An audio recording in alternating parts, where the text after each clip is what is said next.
benteng bigas dito sa Makati? Recently opened by Tulsi, sa Makati. Pero depende na yan sa implementing agency dito sa Makati is the LGU, who just supply. So the idea is 5 days a week, but depende na kay Mayor yung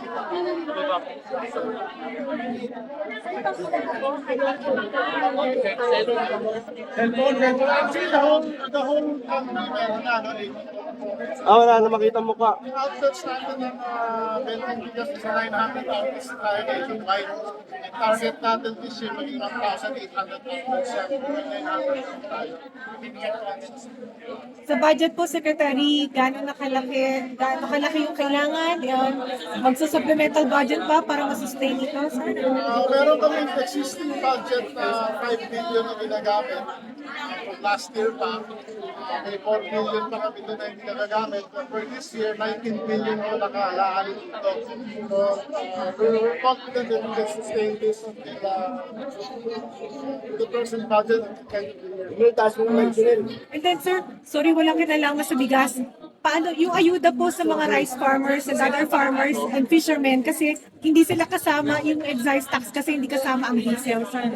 bukas release na yung presidential assistance for farmers and most of them 4.175 million beneficiaries and farmers and fishermen. Simultaneous na yun, sir. Yes. And si Mayor, so, ang goal po is 5 times a week, meron, ma'am? So, susundin natin ang suggestion sa ganun. Real na 5 times a week. Magiging available to venting bigas. Aside from that, sisikapin din namin na mas dagdagan pa yung outlet sa mga palengke. Kasi kanina isang palengke pa lang yung available yung venting bigas. Saan mo sa goal namin ang madagdag?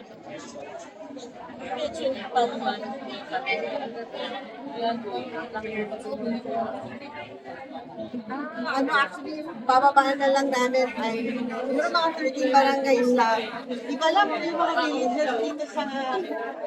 Baka hindi na kailangan eh. So, mga 13 barangays yung bababaan ng benteng bigas. Para mas convenient sa kanila. Kasi naging pulasiya natin din na magbahay. So, kung kakayanin na meron kami siguro sekta para sasakyan ng mag-bot para kasi nakita natin ngayon medyo nahihirapan yung mga senior citizens natin na buhatin then videos na pwede ibababa na namin talaga bahay to bahay. And,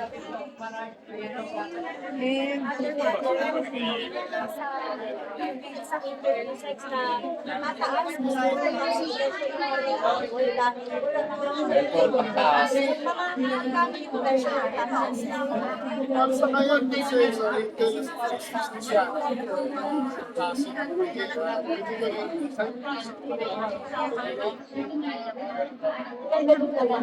Kasi, sana yung sa protection ng ano, kung meron mo sa situation tayo, dito sa Palengke at maraming invest sa holding, kung tumakas na holding ang presyo ng feeds, yung overtaking ng station prices.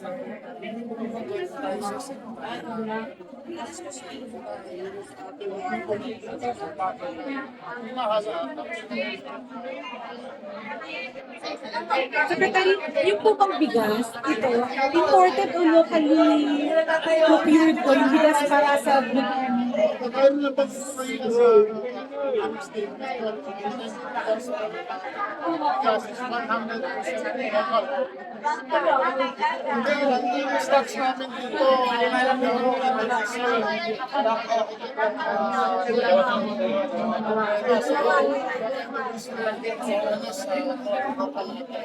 may sinabi po kasi si Senator Aimee na imported daw po yung para dito sa ginagamit sa benteng bigas.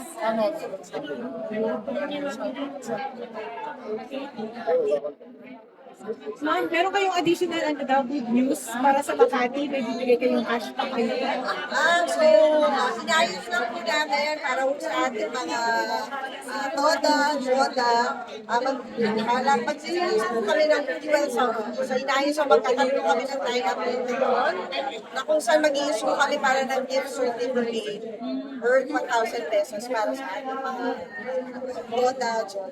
So, nililinisin lang yung listahan.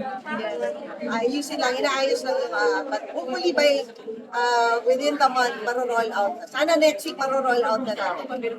Meron po ba additional para sa senior citizens and other vulnerable sectors? Kasi nung sinabi ko na ipapast track namin yung pag-release ng bigas sa yung mid-year allowance sa ating mga senior citizens, PWDs, saka solo.